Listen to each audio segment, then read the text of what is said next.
Plus l'IRM a un champ magnétique important, meilleures seront les images et donc le diagnostic médical.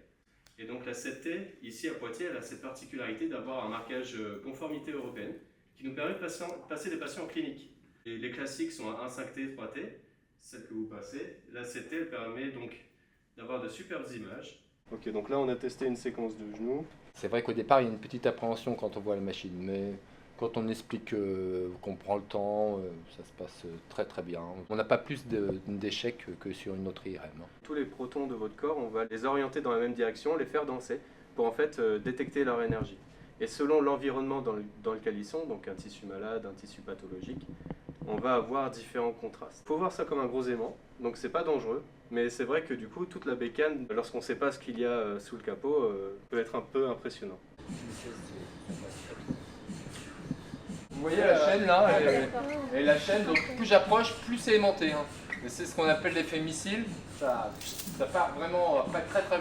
Donc c'est le danger aussi de l'IRM, hein. Tout ce qui est actif comme les pacemakers, les choses qui ont de l'électronique dedans, on ne les passe pas dans cette machine. On peut les passer sur d'autres machines sous certaines conditions. Ici, Ludovic et Jonathan ont travaillé sur l'expérience des patients.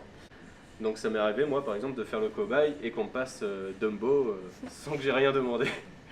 Et en fait, ce genre de dispositif permet de soulager les patients, notamment les claustrophobiques, les personnes agitées, les enfants par exemple. Et donc ils ont fait toute une étude là-dessus pour voir un peu les conséquences, pour étudier les conséquences de ce genre de dispositif, pour s'assurer un peu qu'on n'est pas investi dans quelque chose de pas très utile.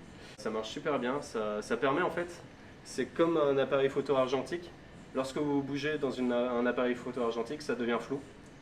Et donc on demande en général aux patients de ne pas bouger dans l'IRM pour cette raison-là. Moins il bouge, plus l'image est de qualité et meilleur sera son diagnostic.